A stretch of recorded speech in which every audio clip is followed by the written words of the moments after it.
Hey, Blayne Smith welcoming you back to Overkill Reviews. It's Overkill Reviews. Hey, what do we do here? We review overkills. No, we review metal. As always, you can get liked, subscribed, all that stuff down there, comment. If you want to, we got a Patreon campaign. You can head on over there and support us, keep these videos coming. And if you already support us, hey, a big thanks. You're awesome. So hey, big record, interesting record, cool record everybody's excited about this week. We got a clip. The band's pretty much unclippable though. It's like looking at just a tiny part of a postmodern building. But hey, take a stab at it anyways. Hit it.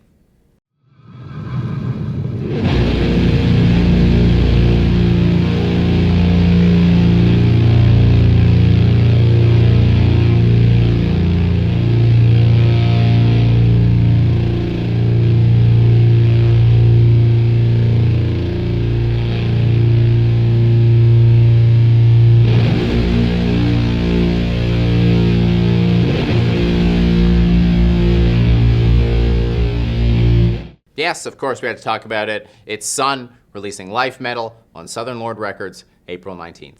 So, if you aren't already a wizard, allow me to tell you a little bit about Sunn. Sunn is actually a band that's enjoyed a fair amount of mainstream success, considering the public's normal appetite for drone, i.e. none. It's primarily a band. They formed in 1998. They got a core 2 members in Stephen O'Malley and Greg Anderson, but they were one of those collaborative types, so they're always bringing in people and live musicians, and it's been a staggering number over the years. On this album, we've got Toss, frequent keyboard collaborator, along with Tim Midyet and Hildur, I'm going to say Guanadati, but there's a lot of squiggles on that name, so I'm also going to apologize for mispronouncing your name. So yeah, there's some more people involved, and there's a whole thing, but I ain't trying to be here all day, so let's move on. I was really excited for this record because personally, over the years, I've had a pretty strong relationship with Sunn. I've seen them a ton of times in all kinds of weird places, including in an abandoned generator station. I saw one of Stephen O'Malley's other bands, Connet, in 2005 in like a room with like 100 people, and it was really intense. And one time, Stephen O'Malley came into the record store I worked at, and I made a joke that he did not laugh at. So, yeah.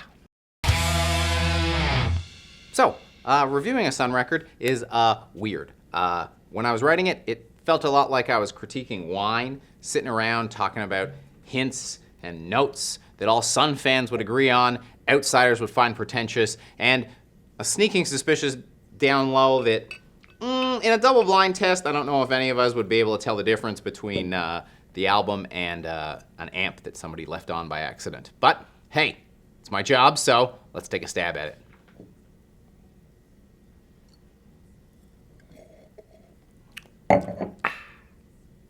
So, the cover art actually really prepares you well for what's inside.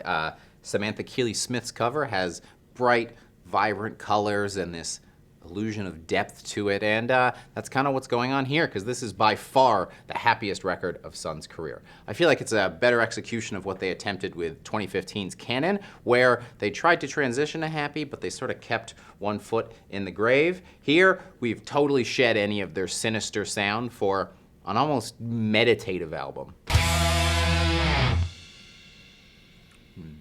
So tasting notes include Sleep, Ohm, Earth. So on the first track, Between Slept Near's Breath, for the first 2 minutes, you could even convince me that it was a sleep song. Then when the drums would normally come in a sleep track, we get sort of this wow, wow, wow sound that's super cool and helps it kind of stand out. And then by the time you get Hildur's vocals coming in, we've kind of crossed over into that meditative thing where we're kind of getting a bit of Ohm's Advaitic Songs record kind of going on. And it's really cool. This is actually also the first record that I found, despite Sunn's longtime citing that they're heavily influenced by Earth and going so far as to name their band in relation to Earth. This was the first time where I really was like, hey, this could also be an Earth record. So, you know, pretty good comparisons there. So the whole thing does really have a religious kind of vibe to it. Not like a specific religion, just like a general enlightenment kind of feeling to it. The next track, Troubled Air, features some occasional little cymbals, little chimes, and a full pipe organ. And that really kind of gives it that religious sermon, you're in a church kind of vibe. The third track, Aurora, is probably the closest you're going to get to an old Sunn track, having some similarities with that super low register on a track like Orthodox Caveman off Black One. But by the end, there's these sustained highs that ring in a way where I imagine if angels weren't lies, that's how they would speak. The final track, Nova, even has a throat singery vibe at parts to it, really kind of pulling from all these religious feeling areas, but not really sticking to one religion, kind of gives it a good feeling without tainting you to thinking, that's Christianity's stupid. So, nice. So, we've got some good. What's the bad? What's the facts of life? Well, like I said, it does have a really positive sound to it, and it's Sunn, so they're going to execute well. It's going to sound great. But I kind of wasn't really ready to say goodnight to the bad guy yet. It's kind of sad to see this kind of not have that scary, sinister, horror vibe that Sunn's been cultivating for so long, because there are bands that sound similar to this now, as I mentioned earlier, whereas when they were the evil band, there wasn't really anyone you'd compare Sunn to that much, except for maybe certain parts of a Blue Dust Nord album or certain parts of a Portal album. But as a whole, they were representing something a little more unique. But hey, the thing they're sounding like is also stuff I enjoy, so great assault. The one thing I will say with the positive approach, which was a problem in the last album as well, is there is a lot of little touches that tend to come in when they are evil, like the creaky Japanese horror sounds on Monoliths and Dimensions that isn't so much present here. There is the fun stuff I talked about, but I feel like there was all kinds of little things hidden in a Sunn record before, whereas now there isn't quite as much when it's happy. It's hard to be happy and busy, whereas evil frequently has little weird things going on. I'm sorry. Ultimately though, Sunn has produced, as per the usual, a full, rich, unique experience. And unsurprisingly, recording with legendary frontman, recorder, and grump Steve Albini has resulted in, if you got the right set of cans for it, ooh, what a delicious sound it has. Your mileage with it is definitely going to depend on how okay you are with more positive, kind of uplifting sounding music. And despite what some YouTube commenters think, I don't hate that.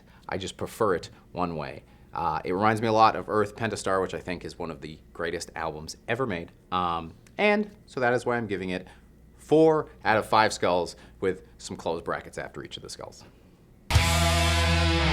So that's been the review, but hey, it's shoutouts time. Yeah, shoutouts. Pew, pew, pew. All right, so we got a couple of fun ones this month.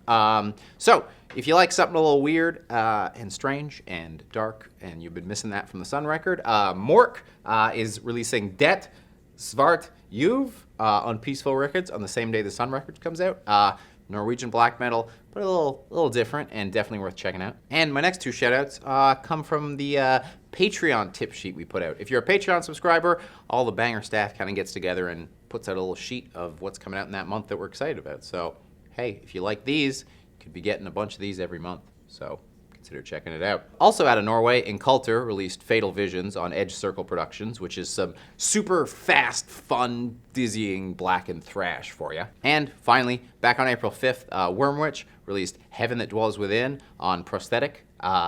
It's cool black metal, but it's got crust vibe to it. So you've got some fun DBD crusty drums going at a black metal place, transitioning into some blast beats, and you know, that's the kind of stuff I love. So hey, some nice, dark shout-outs to go with that happy record, right?